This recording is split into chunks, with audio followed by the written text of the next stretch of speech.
ஆண்டவர் பெற்றவருமாகிய இயேசு கிறிஸ்துவின் இனிய நாமத்தினாலே உங்களை வாழ்த்துகிறேன், உங்களை வரவேற்கிறேன். கடந்து வந்த மாதங்களிலே கர்த்தர் நம்மை காப்பாற்றி வந்திருக்கிறார். Price the Lord. கர்த்தருடைய நாமம் மகிமைப்படுவதாக. இந்த 10வது மாதம் அக்டோபர் 1ஆம் தேதி அதிகாலையிலே தேவனுடைய சமூகத்திலே வரும்படி கர்த்தர் நமக்கு கிருபை பாராட்டி இருக்கிறார். கர்த்தருடைய நாமம் மகிமைப்படுவதாக. ஆகையால் ஆண்டவர் எந்த நோக்கத்திற்கு நம்மை தெரிந்து கொண்டாரோ அந்த நோக்கத்தை நிறைவேற்றும்படியாக அவர் தீவிரமாக செயல்பட்டு கொண்டிருக்கிறார். ஹல்லேலூயா, பிரைஸ் தி லார்ட். ஆகையால் தம்முடைய பிள்ளைகளை ஒரு நாளும் அவர் வெட்கப்படுத்தவே மாட்டார். இஸ்ரவேலரை ஆசீர்வதிப்பதே கர்த்தருக்கு பிரியமாக இருக்கிறது. அப்ப ஆண்டவருடைய பிள்ளைகளை ஆசீர்வாதத்தை நடத்தும்படியாக கர்த்தர் விரும்புகிறார். ஆசீர்வாதம் எதற்கு ஆண்டவர் வைத்திருக்கிறார் என்று சொன்னால், ஆசீர்வாதம் இருந்தால் யாரும் உங்களை அடிமைப்படுத்த முடியாது. Price the Lord. ஒருவேளை ஆசீர்வாதம் இல்லை என்று சொன்னால் பிசாசானவன் யாரை வஞ்சிக்கலாம் என்று வகை தேடி அலைகிறான். ஹல்லேலூயா. பொருளாதாரத்தில், ஆவிக்குரிய காரியத்தில் பலவிதமான பிரச்சனைகளை கொண்டு வந்து அவன் மேற்கொண்டு தேவனுடைய தரிசனங்களையும் திட்டங்களையும் நமக்கு கொடுத்த வாக்கு தத்தங்களையும் நிறைவேற்றாதபடி அவன் தாமதப்படுத்துகிறான். ஹல்லேலூயா, ஹல்லேலூயா. ஆகையால் தான் தேவன் தம் பிள்ளைகளை ஆசீர்வதிக்கும்படியாக விரும்புகிறார். Price the Lord.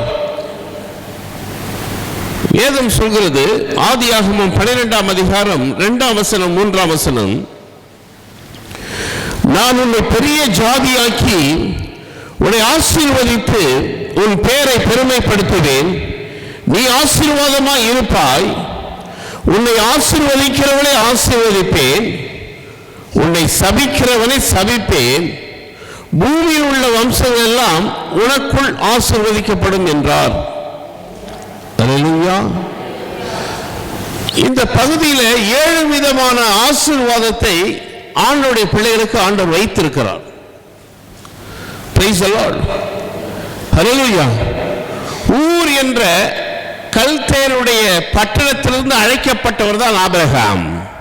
ஊர். ஹல்லேலூயா. முதல்ல வேதத்தில் ஊர் என்று சொல்லப்பட்டிருக்கிறது சொன்னால், அந்த ஊர் கல்தேரின் பட்டணத்தில் இருக்கிற ஆபிரகாமை தேவன் அழைக்கிறார். நாமெல்லாம் ஒவ்வொரு ஊரை சேர்ந்தவர்கள். ஹல்லேலூயா. அப்படி ஊரை சேர்ந்தவர்களாக இருந்தாலும் அவருடைய அழைப்பு எல்லாவற்றுக்கும் ஒன்றாகத்தான் இருக்கிறது. அந்த ஆபிரகாமை கர்த்தர் ஒரு பெரிய காரியத்துக்கு அழைக்கவில்லை. ஹல்லேலூயா. அவர் சாதாரணமான ஒரு மனிதன் தான். விக்கிரக ஆராதனையை பின்பற்றக்கூடிய ஒரு மனிதன் தான். ஆனால் அவனை கர்த்தர் தெரிந்து கொள்கிறார். அவனை தெரிந்து கொள்வது மாத்திரமல்ல, அவனை அழைத்து 7 விதமான ஆசீர்வாதங்களை ஆபிரகாமுக்கு கொடுக்கிறார். அப்ப ஆண்டவருடைய பிள்ளைகளுடைய வாழ்க்கையில 7 விதமான ஆசீர்வாதத்தை கர்த்தர் வைத்திருக்கிறார். அதை பெற்றுக்கொள்ளக்கூடிய காரியம் நம்மிடத்திலே உண்டு. Price the Lord. அவர் தாமதிக்கிறவர் அல்ல. ஆனாலும் அவர் தாமதிக்கிறார் என்று சொன்னால் ஒரு நோக்கமாக இருக்கலாம். ஆபிரகாம் 100 வயதில் ஆசீர்வதிக்கப்பட்டார். 75 வயதில் அவருக்கு ஆண்டவர் வாக்குத்தத்தங்களை கொடுத்தார். இந்த வாக்குத்தத்தங்களை, உன்னை பெரிய ஜாதியாக்கி உன்னை ஆசீர்வதித்து உன் பெயரை பெருமைப்படுத்துவேன், நீ ஆசீர்வாதமாய் இருப்பாய், உன்னை ஆசீர்வதிக்கிறவனை ஆசீர்வதிப்பேன், உன்னை சபிக்கிறவனை சபிப்பேன், பூமியில் உள்ள வம்சங்கள் எல்லாம் உனக்குள் ஆசீர்வதிக்கப்படும் என்றார். இது யாருக்கு சொல்லப்பட்டது? அது நமக்கும் சொல்லப்பட்டதுதான். ஆளுடைய பிள்ளைகளாகி நமக்கும் சொல்லப்பட்டதுதான். அவர் ஒரு சாதாரணமானவர். அந்த சாதாரணமானவரை ஆபிரகாம் அழைத்து 7 விதமான ஆசீர்வாதங்களை கொடுத்து அவரை கரம் பிடித்து நடத்துகிறார். நமக்கு அவர் மூலமாக ஆசீர்வாதம் வரும்படி, பெற்றோர் மூலமாக பிள்ளைகளுக்கு ஆசீர்வாதம் வரும்படி எப்படி இருக்கிறதோ அதுபோல வாக்குத்தத்தத்தினுடைய முதல்ல வாக்குத்தத்தம் பெற்றவர் ஆபிரகாம். அவர் மூலமாக அவருடைய பிள்ளைகளாகிய நமக்கும் ஆசீர்வாதத்தை கர்த்தர் கொடுத்திருக்கிறார். இயேசு கிறிஸ்துவின் மூலமாக நமக்கு ஆசீர்வாதம் வருகிறது, the double blessings. ஆனால் வேதம் சொல்வது 7 விதமான ஆசீர்வாதம். இந்த 7 என்று சொல்லும் பொழுது அந்த எண் ஒரு ஆசீர்வாதத்திற்குரிய எண்ணாக இருக்கிறது. Praise the Lord. எத்தனையோ எண்கள் இருக்கலாம், ஆனால் அதையெல்லாம் மேன்மைப்படுத்தும்படியாக கர்த்தர் செய்யவில்லை. 7 ஆசீர்வாதம். Praise the Lord. எரிகோ கோட்டையை சுற்றி வரும்பொழுது 7வது நாளிலே அது உடைக்கப்பட்டிருக்கிறது. இஸ்ரவேல் ஜனங்களுக்கு வெற்றி கிடைத்தது. Praise the Lord. Hallelujah. 7 சபை வெளிப்படுத்தின விசேஷத்தில் 7 சபையை குறித்து சொல்லப்பட்டிருக்கிறது. 7 நட்சத்திரங்களை குறித்து சொல்லப்பட்டிருக்கிறது. 7 பொன் குத்து விளக்கை பற்றி சொல்லப்பட்டிருக்கிறது வேதத்தில். இப்படி 7 விதமான ஆசீர்வாதத்தை தேவன் தம்முடைய பிள்ளைகளுக்கு வைத்திருக்கிறார். அந்த வார்த்தையை நீங்கள் உன்னிப்பாக கவனிக்கும் பொழுது அது உங்களுடைய வாழ்க்கையில நிறைவேறும்படி பிரயாசப்பட வேண்டும். யாருக்கோ சொல்லப்பட்ட வார்த்தை அல்ல, நமக்கு சொல்லப்பட்ட வார்த்தை. நம்முடைய சூழ்நிலையை ஆண்டவர் பார்க்கவில்லை, அவருக்கு எல்லாம் தெரியும். ஆனால் அந்த சூழ்நிலையை மாற்றும்படிதான் வார்த்தையை கொடுக்கிறார். ஆபிரகாம் பெரிய ஊழியக்காரன் அல்ல, ஒரு சாதாரணமான மனிதன். ஆனால் வேதம் சொல்கிறது ஆபிரகாம் தேவனுடைய சிநேகிதன் எனப்பட்டானாம். சிநேகிதனா, அவன் ஒரு வீரன், யுத்த வீரன். அவன் அது மாத்திரமல்ல, அவன் ஒரு தீர்க்கதரிசி. ஆபிரகாம் யாரு? ஒரு தீர்க்கதரிசி. எத்தனை பேருக்கு தீர்க்கதரிசி சொன்னாரு? ஆனால் ஆபிரகாமை குறித்து அவன் ஒரு தீர்க்கதரிசி. அப்ப ஆண்டவரால் அழைக்கப்பட்ட, ஆண்டவரால் வாக்குத்தத்தங்களை பெற்ற நம் ஒவ்வொருவரையும் ஆண்டவர் அப்படித்தான் அழைக்கிறார். பிரியமானவர்களே, பிரைஸ் தி லார்ட். தேவன் யாரையோ அழைப்பதல்ல, யாரையோ மேன்மைப்படுத்துவதல்ல. தேவன் மனிதனிடத்திலே பட்சபாதம் உள்ளவர் அல்ல. மனிதனிடத்திலே ஏற்றத்தாழ்வு இல்லை, சமுதாயத்தில் ஏற்றத்தாழ்வு இல்லை. இந்த சமுதாயத்தை பார்க்கிறோம், எவ்வளவு மகா கேடும் மகா கிறுக்கும் நடந்து கொண்டிருக்கிறது சமுதாயத்திலே. நம்முடைய உள்ளம் ஏற்றுக்கொள்ளவில்லை. ஆனால் உலகத்தில் உள்ளவர்களுக்கும் நமக்கும் ஒரு பெரிய வித்தியாசத்தை ஆண்டவர் நமக்கு வைத்திருக்கிறார். அல்லேலூயா. ஆகையால் உலகத்திலிருந்து நம்மை கர்த்தர் உலக மக்களிலிருந்து நம்மை வேறுபிரித்து வைத்திருக்கிறார். இதற்கு இவர்கள் என்னுடைய ஜனம், பரிசுத்த ஜனம் என்று சொல்லக்கூடிய அளவுக்கு நம்மை வேறுபிரித்து வைத்திருக்கிறார். அவர்களுடைய ஆசீர்வாதம் வேறு, தேவனுடைய பிள்ளைகளுடைய ஆசீர்வாதம் வேறு. Praise the Lord. Hallelujah. ஏனென்றால் வேதம் சொல்கிறது, நீதிமொழிகள் 10ஆம் அதிகாரம்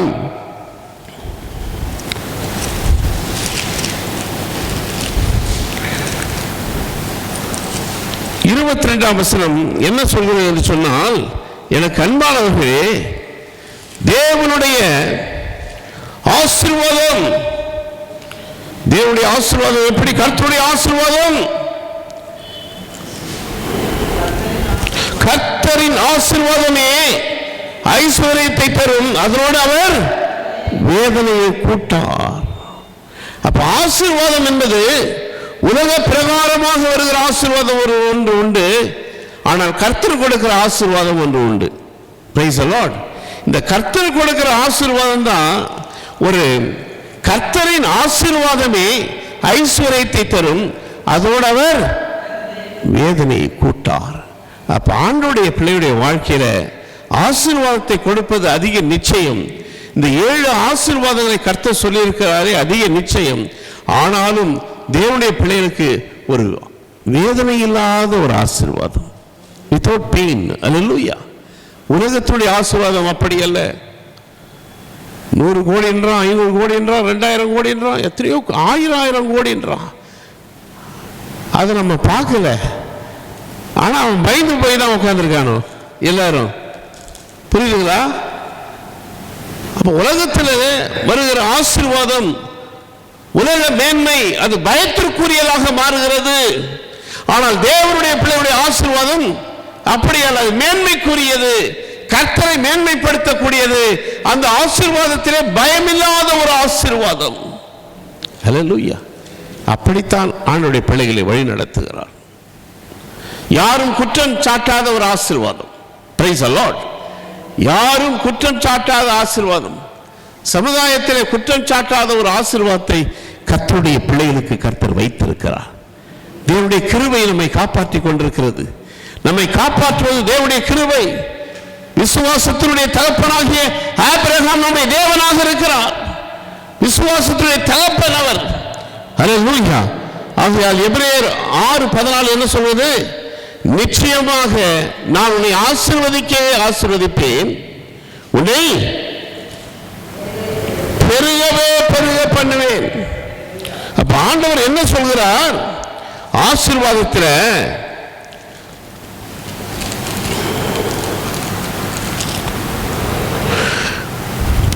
நிச்சயமாகவே உன்னை ஆசீர்வதிக்கவே ஆசீர்வதித்து உன்னை பெருகவே பெருக பண்ணுவேன் என்றார்.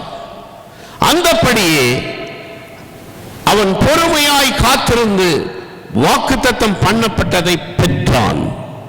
ஹல்லேலூயா. ஹல்லேலூயா. அவன் பொறுமை 75 வயதில் பெற்ற வாக்குத்தத்தம் 100 வயதில் நிறைவேறுகிறது. அந்த 25 ஆண்டுகள் இடைப்பட்ட காலம் அவனுடைய வாழ்க்கையில சோதனை காலமாகத்தான் இருந்தது, பிரச்சனைக்குரிய காலமாகத்தான் இருந்தது. ஆனாலும் வேதம் சொல்கிறது அவன் பொறுமையாய் காத்திருந்தான். ஹல்லேலூயா. அந்த பொறுமைக்கு ஆண்டவர் கொடுக்கிற காரியம் வித்தியாசமாக இருக்கும். Price the Lord.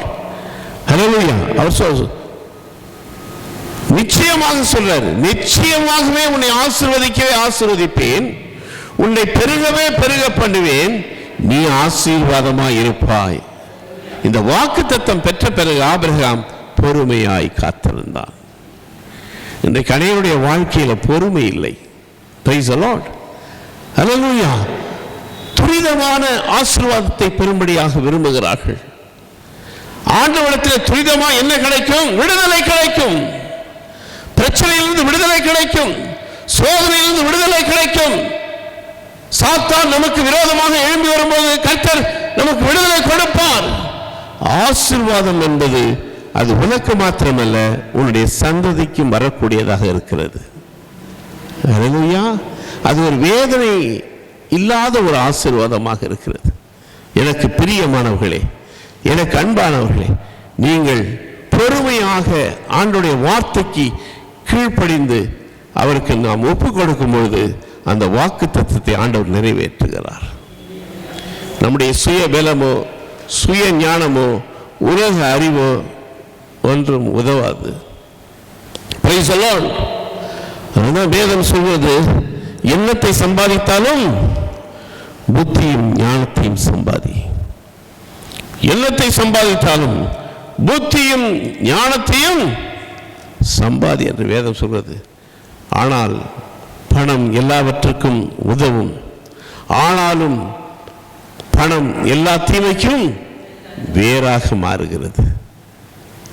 ஒன்றுமே இல்லாமல் வருவார்கள். தேவன் ஆசீர்வாதத்தை கொடுப்பார். ஆசீர்வாதத்தை பெறும் பொழுது ஒரு பெருமை வரும், பொறுமை வராது. ஹல்லேலூயா. அந்த பெருமை அது உலகத்தோடு ஐக்கியப்படும்படியாக கொண்டு போய்விடும். அதனுடைய ஐக்கியம் வித்தியாசமாக இருக்கும். பணம் வரும்பொழுது ஐக்கியம் வித்தியாசமாக இருக்கும், பேச்சு வித்தியாசமாக இருக்கும், செயல்பாடு வித்தியாசமாக இருக்கும். ஆனால் ஆண்டவருடைய பிள்ளைகள் அப்படி அல்ல. அவர் பொறுமையாக கடந்து போக வேண்டும். ஹல்லேலூயா. ஹல்லேலூயா. அவர்கள் பொறுமையாக கடந்து போகும்போது கர்த்தர் வைத்திருக்கிற 7 விதமான ஆசீர்வாதங்களை நீங்கள் உங்களுடைய வாழ்க்கையில பெற்றுக்கொள்ளலாம். Price the Lord. Hallelujah. Praise the Lord. ஆகையால் உன்னை பெரிய ஜாதி ஆக்குவேன். நான் நீ ஒருவனாக தான் அழைக்கப்பட்ட, ஆனால் உன்னை பெரிய ஜாதி ஆக்குவேன், உன்னை ஆசீர்வதிப்பேன், உன் பேரையும் பெருமைப்படுத்துவேன், நீ ஆசீர்வாதமா இருப்ப. இதெல்லாம் ஆண்டவருடைய பிள்ளைகளுக்கு நடக்கும். அமெரிக்காவை கொலம்பஸ் கண்டுபிடிக்கும் பொழுது அங்க ஒண்ணுமே இல்லைங்களாம். Price the Lord. அந்த தேசம் என்பது இருந்தது. ஆனால் அந்த அந்த ஒண்ணுமே கிடையாதாங்க. மக்கள் இல்லாத ஒரு தேசமா அமெரிக்கா இருந்ததுதான். ஆனால் அதை கண்டுபிடித்த பிறகு அவர்கள் செய்த முதல் காரியம் என்னவென்று சொன்னால், அங்கே சிலுவையை நட்டு வைத்தார்களாம். இயேசு கிறிஸ்துடைய விலையேற பெற்ற கல்வாரி சிலுவையை அதை அந்த பூமியில நிறுத்தி வைக்கும் பொழுது, அவர் மீது விசுவாசம் வைக்கும் பொழுது, அவருக்காக ஊழியம் செய்ய ஆரம்பிக்கும் பொழுது, அங்கே இருந்துதான் நிறைய ஸ்பான்சர்ஸ் எல்லாருக்கும் ஊழியம் பரவச்சான். அப்படி பரவும் பொழுதுதான் அந்த தேசம் ஆசீர்வதிக்கப்பட்ட தேசம் ஆண்டவர் மாற்றினார். ஹல்லேலூயா. தொடக்கம் அதுதான். அமெரிக்காவுடைய கதை அதுதான். Price the Lord. ஆகையால் இந்த சிலுவையை நோக்கி பார்த்த கண்கள் ஒரு நாளும் வெட்கப்படுத்தவே மாட்டார். இயேசுவை நோக்கி பார்த்த கண்கள் ஒரு நாளும் வெட்கப்பட்டு போகாது. ஆகையால் எனக்கு பிரியமானவர்களே, வேதத்திலே சொல்லப்பட்ட வார்த்தைகள், வாக்குத்தத்தங்கள் ஆம் என்றும் ஆமென் என்றும் கொடுக்கப்பட்டிருக்கிறது. நம்மை உற்சாகப்படுத்தக்கூடிய வார்த்தையாக இருந்தாலும் நம்முடைய வாழ்க்கையிலே கர்த்தர் அனுபவத்திலே கொண்டு வரக்கூடிய வார்த்தைகள் இதெல்லாம். Price the Lord. கர்த்தரை பார்க்கிறோம், கர்த்தரை கேட்கிறோம், வார்த்தைகள் வருகிறது. ஆனால் அவர் ருசித்து பார்க்க வேண்டும். எப்படி ருசித்து பார்க்க முடியும்? நான் உன்னுடைய அதிசயங்களை காண பண்ணுவேன்னு சொன்னாரு. அப்ப அதிசயத்தை பார்க்காம விடுவாரா? அதை நான் விரும்ப வேண்டும். அந்த அதிசயத்தை நான் பார்க்கணும். என்னுடைய ஜீவன் கொடுத்திருக்கிறார், உண்ண உணவு கொடுத்திருக்கிறார், உடுத்த உடையை கொடுத்திருக்கிறார், இருக்க இடத்தை கொடுத்திருக்கிறார். சமுதாயத்திலே எப்பேற்பட்ட சூழ்நிலையிலும் இருந்து நம்மை தூக்கி எடுத்து சமுதாயத்தில் வைத்திருக்கிறார். மற்றவர்களை விட ஒரு வித்தியாசமான பிள்ளைகளாக நீங்க இருக்கிறீங்க. Price the Lord. உங்களை குறித்து பயம் இந்த சமுதாயத்தில் உள்ளவர்களுக்கு உண்டு. ஆனா நாம என்ன பண்றோம்? அவங்களை குறித்து நம்ம பயப்படுறோம். Praise the Lord. ஹல்லேலூயா. ஆகையால் தான் வேதம் சொல்கிறது, ஆதியாகமம்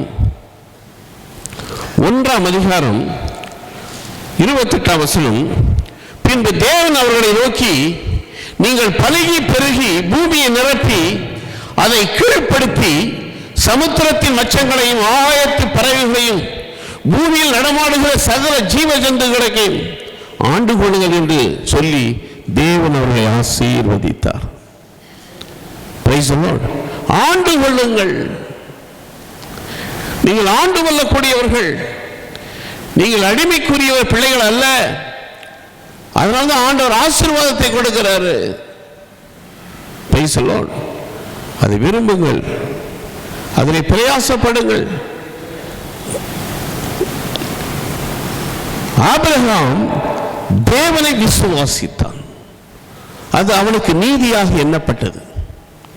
அப்ப விசுவாசம் என்பது என்ன? உலகத்துக்குரியது அல்ல, அது ஆண்டவருக்கும் நமக்கும் உரியது. ஃபெய்த் என்றது உலகத்தை பார்த்த முடியாது. ஆனால் விசுவாசம் என்பது தேவன் பேர்ல வைக்கிறது. அதனால்தான் ஆபிரகாம் தேவனை விசுவாசித்தான், அது அவனுக்கு நீதியாக எண்ணப்பட்டது. அந்த நீதி என்பது தேவனுடைய ஆசீர்வாதத்தை கொண்டு வரக்கூடியது. ஏனென்றால் பூமியின் நிறைவும் கர்த்தருடையது. ஆசீர்வாதம் என்பது கர்த்தருடையது, மனிதனுக்கு உரியது, மனிதனால் உருவாக்கப்பட முடியாது. Price the Lord. உலக பிரகாரமான ஆசீர்வாதம் வேறு, தேவனுடைய ஆசீர்வாதம் வேறு. எவ்வளோ சம்பாரிச்சோம், எவ்வளோ பணத்தை பார்த்தோம், எல்லாம் நின்றுதானாக்க நிற்கல, பொத்த பாக்கெட்டில் போட்ட மாதிரி ஆகிப்போச்சு. ஆனால் தேவனிடத்தில் வந்த பிறகு ஆண்டவர் நல்ல ஞானத்தையும் அறிவையும் கொடுத்து கரம் பிடித்து நடத்துகிறாரே, கேட்கும் போதெல்லாம் உதவி செய்கிறாரு. எவ்வளோ நல்லவர். ஹல்லேலூயா. Praise the Lord. அதனால தான் ஆண்டவர் சொன்னார், நிச்சயமாக சத்தியமாக நிச்சயமாக நான் உன்னை ஆசீர்வதிக்கவே ஆசீர்வதிப்பேன். இது ஆபிரகாமுக்கு மாத்திரம் எழுதப்பட்ட வசனம் அல்ல, இது நம்ம ஒவ்வொருவருக்காகவும் எழுதப்பட்ட வசனம். ஹல்லேலூயா. அதை விரும்புங்கள். யாரோ சொல்றாங்கன்னு சொல்லி ஆசீர்வாதத்தில் விட்டுறாதீங்க. வீடு வாசல் நமக்கு இங்கே தேவையில்லை, பொன் பொருள் தேவையில்லை, பணம் தேவையில்லை எல்லாம் சொல்லுவான். சொல்லுவனை போய் பார்த்தீங்கன்னா பேங்க்கில் அவன் வச்சுருப்பான் கோடிக்கணக்கு. அதை கேட்குற பிள்ளைங்க அமைதியாக மறிச்சா பரலோகத்துக்கு போகிறோம். பரலோகம் எப்பொழுதும் உண்டு, பரலோகம் எப்பொழுதும் உண்டு. தேவனை விசுவாசிக்கும் போதுதான் அது நீதியாக நம்முடைய வாழ்க்கையில் வருது. நித்திய ஜீவன் நமக்கு உண்டு. அதை யாரும் தடுக்க முடியாது. No recommendation. எந்த பாஸ்டர் ரெக்கமெண்டேஷன் பண்ண முடியாது, யாரும் ரெக்கமெண்ட் பண்ண முடியாது நித்திய ஜீவனுக்குள். ஆனால் இயேசுவை விசுவாசிக்கும் பொழுது அவர் நமக்கு எல்லாவற்றையும் செய்து முடித்திருக்கிறார். Price the Lord. மோட்சம் நரகன்னு உண்டு. ஆனால் மோட்சம் நரகன்னு உலகத்தில் எல்லாம் நினைக்கிறான். ஆனால் இயேசு மாத்திரம்தான் அதற்குண்டான வழியை நமக்கு சொல்லி கொடுத்தார். வேறு யாருக்கும் கிடையாது, வேறு யாருக்கும் கிடையாது. Praise the Lord. ஹல்லேலூயா. நமக்கு மாத்திரம்தான் சொன்னார். அதனால தான் அவருடைய வழியில் நம்ம வரோம், அவருடைய சத்தியத்தில் வரோம், அவருடைய வார்த்தைக்கு கீழ்ப்படிய ஆரம்பிக்கிறோம். ஒவ்வொரு நாளும் நாமும் புதிதாக மாறிக்கொண்டே வருகிறோம். இது ஒரு நாளில் மாறுறதில்ல. ஹல்லேலூயா. பல நாட்களில் மாறி பொறுமையாய் காத்திருந்து தேவனுடைய ஆசீர்வாதத்தை பெறும்படி நீங்கள் அழைக்கப்பட்டிருக்கிறீங்க. ஹல்லேலூயா. அழைக்கப்பட்ட ராஜரீக கூட்டம். Price the Lord. ஏன்னா பின்பு தேவன் அவர்களை நோக்கி நீங்கள் பலுகி பெருகி பூமியை நிரப்பி அதை கீழ்ப்படுத்தி, என்ன சொல்றாரு? அதை கீழ்ப்படுத்து. நீ போய் கீழ்பட்டு போவாத, நீ அடிமையா போவாத. எதுக்கும் நீ எல்லாவற்றையும் கீழ்ப்படுத்து. சமுத்திரத்தின் மச்சங்களையும் ஆயத்து பறவைகளையும் பூமியில் நடமாடுகிற சகல ஜீவ ஜந்துகளையும் ஆண்டு கொள்ளுங்கள் என்று சொல்லி தேவன் அவர்களை ஆசீர்வதித்தார். அப்ப ஆண்டு கொள்ளும்படி தேவன் தம்முடைய பிள்ளைகளை அழைத்திருக்கிறார். உலகம் அடிமைப்படுத்துகிறது. சில நாட்களில், சில வருடங்களில் நம்மை தெரியாமல் அடிமைப்பட்டு போய்விடுகிறோம். Price the Lord. அது ஏன் அடிமைப்பட்டு போகிறோம்? இல்லாத ஒரு காரணத்தினால்தான். Praise the Lord. ஹல்லேலூயா. ஆகையால் இருக்கும் பொழுது நீங்கள் அநேகரை அடிமைப்படுத்த தேவையில்லை. அநேகர்களுக்கு உதவி செய்யக்கூடிய பிள்ளைகளாக கர்த்தர் உங்களை மாற்றுவார். அப்படிதான் மாற்றுவார். Price the Lord. ஆகையால் பிரியமானவர்களே, தேவன் அவர்களை ஆசீர்வதித்தார். ஆண்டு கொள்ளுங்கள், கீழ்ப்படுத்துங்கள். ஆண்டு கொள்ள கீழ்ப்படுத்தல ஆசீர்வாதம் இல்லை அப்படின்னு சொன்னால் நம்மை தான் அவர்கள் அடிமைப்படுத்துவாங்க, நம்மை தான் அவர்கள் கீழ்ப்படுத்துவாங்க. அவர்களுடைய வார்த்தைக்கு நாம் கீழ்ப்படியக்கூடியவர்களாக மாறிவிடுவோம். ஆகையால் தேவன் மீது விசுவாசமாக இருங்கள். அந்த தேவன் மீது விசுவாசமாக இருக்கும் பொழுதுதான் ஆபிரகாமை கர்த்தர் ஆசீர்வதிக்கிறார். ஹல்லேலூயா. விசுவாசமானது நம்பப்படுகிற உறுதியும் காணப்படாத நிச்சயமாக இருக்கிறது. ஒரு கார் வேணும், ஆனால் வாய்ப்பு இல்லை, அது வேணும்னு சொல்லி நம்ம விசுவாசிக்கிறோம். வீடு வேணும், நம்ம இல்லை, பொருளாதாரம் இல்லை, சமுதாயத்தில் ஆசீர்வாதமாக இருக்க வேண்டும் என்று விரும்புகிறோம், இல்லை, பெற்றுக்கொள்ள முடியல. ஆனால் வேதம் என்ன சொல்வது? விசுவாசி. ஹல்லேலூயா. விசுவாசமானது நம்பப்படுகிறவன் உறுதியும் காணப்படாதவன் நிச்சயமாக இருக்கிறது. காணப்படாததை நீ விசுவாசித்தால் தேவன் உனக்கு அதை செய்வார். அதான் விசுவாசம். அதான் ஆபிரகாம் தேவனை விசுவாசித்தான், அது அவனுக்கு நீதியாக எண்ணப்பட்டது. அப்ப விசுவாசம் என்ன கொண்டு வருகிறது? நீதியாக மாற்றுகிறது, நம்ம நீதிமானாக மாற்றுகிறது. அவர் மீது விசுவாசம் வைக்கும்போது நம்ம நீதிமானாக மாற்றுகிறது. யாரும் நீதிமானாக மாற்ற முடியாது, யாரும் பாவங்களை மன்னிக்க முடியாது இயேசு கிறிஸ்துவை தவிர. இயேசு கிறிஸ்துடைய ரத்தம் சிந்துதல் இல்லாமல் பாவ மன்னிப்பு கிடையாது. அப்ப அவர் மீது விசுவாசமா இருக்கும்போது நம்முடைய பாவங்கள் மன்னிக்கப்படுகிறது, நம்முடைய குற்றங்கள் மன்னிக்கப்படுகிறது, நம்முடைய பொருளாதாரத்தில் ஒரு உயர்வை ஆண்டவர் கொண்டு வருகிறார், சமுதாயத்தில் ஒரு அந்தஸ்தை கொண்டு வருகிறார். அப்படி நிறைய பேர் கொண்டு வந்திருக்கிறார். ஹல்லேலூயா. ஏன் நம்ம கொண்டு வர மாட்டாரா? உங்களை கொண்டு வர மாட்டாரா? நிச்சயமா வருவார். அவருக்கு அதான். ஹல்லேலூயா, பிரைஸ் தி லார்ட். ஒரு நாள் 1000 வருஷம் போலவும் 1000 வருஷம் ஒரு நாள் போலவும் ஆண்டுடைய பார்வையில் இருக்கு. Price the Lord. ஆகையால் எனக்கு அன்பானவர்களே, எனக்கு பிரியமானவர்களே, அவரை விசுவாசியுங்கள்.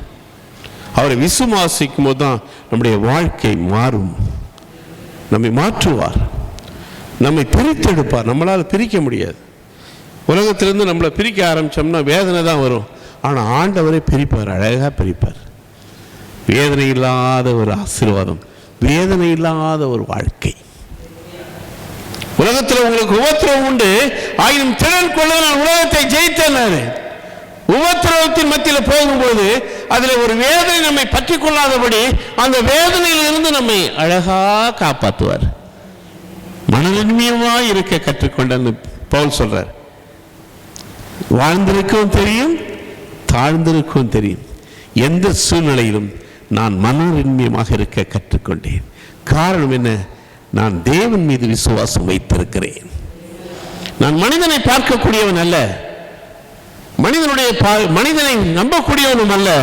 ஆனால் நான் தேவனை நம்புகிறேன், அவர் மீது விசுவாசம் வைக்கிறேன், பிரயாசப்படுகிறேன். ஏற்ற காலத்தில் கர்த்தர் உயர்த்துவார் என்று நான் விசுவாசிக்கிறேன். என நீதியை எனக்கு கற்றுக் கொடுத்தவர் அவர் தான். உலகத்தில் நீதியை கற்றுக்க முடியாது. Price the Lord. உலகத்தில் போனோம்னா நீதி இல்லை, அங்கே அநீதி தான். அந்த அநீதியில் போட்டி போட்டு வருவான் அவன் தான். ஆனால் கர்த்தருடைய பிள்ளைகள் நீதியாக இருப்பாங்க. நீதிமான் எப்படி இருப்பான்? பனையை போல செழிப்பான். அந்த பனை மரத்தை பாருங்க, அது வறட்சியான காலங்களில் அந்த பனைமரம் தன் கனியை கொடுக்கும். அதுபோல எந்த வறட்சியும் இல்லை என்று சொல்லக்கூடாத அளவுக்கு கர்த்தர் உங்களை வழிநடத்துவார். இந்த அக்டோபர் மாதத்தில் பொருளாதாரத்திலும் ஆவிக்குரிய காரியத்திலும் எண்ணங்கள், நோக்கங்கள், மனது சரியாக வைத்து கொண்டால் போதும். அது போதும், அது உயர்த்தும். Price the Lord. ஆகையால் பிரியமானவர்களே, எதற்கும் கவலைப்படாதிருங்கள். கர்த்தர் உங்களை ஆசீர்வதிப்பார். உங்களுடைய வாழ்க்கையில் பெருக்கத்தை ஆண்டவர் செய்வார். எல்லாவற்றையும் ஆண்டு கொள்கின்ற அதிகாரத்தை உங்களுக்கு கொடுப்பார். நீங்கள் கோடா கோடி பெறுவீர்கள். இதிலும் பெரிதான காரியங்களை காண்பீர்கள். எப்பொழுதும் சந்தோஷமாயிருங்கள், மகிழ்ச்சியாக இருங்கள். நாம் ஜெபிப்போம்.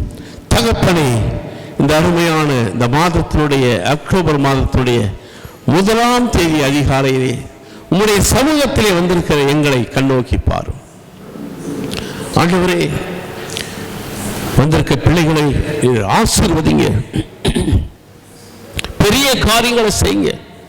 நீ அறியாததும் உனக்கு எட்டாததுமான பெரிய காரியங்களை செய்வன் சொன்னீங்களப்பா. ஆபிரகாமுக்கு செய்த வாக்குத்தத்தங்கள், கொடுத்த வாக்குத்தத்தங்கள் பிள்ளையுடைய வாழ்க்கையில் நிறைவேறட்டும். அழைப்பும் தெரிந்து கொள்ளுதலும் உமக்கு உரியதாகப்பா. இந்த மாதம் முழுவதும் சுகபலத்தோடு, ஆரோக்கியத்தோடு, பொருளாதார தேவைகளோடு ஆண்டவரே பிள்ளைகளை நீங்கள் கரம் பிடித்து நடத்துங்க. வெட்கப்பட்டு போகாதபடி உங்கள் துக்கம் சந்தோஷமாய் மாறும் என்று சொன்னீங்கள தகப்பனை, பிள்ளைகளை ஆசீர்வதிக்கிறேன். தொடர்ந்து பொறுப்பெடுத்துக் கொள்ளுங்க. தேவநாமம் மகிமைப்படட்டும். இயேசுவின் மூலம் ஜெபம் கேளும் அன்பின் பரலோக பிதாவே, ஆமென்.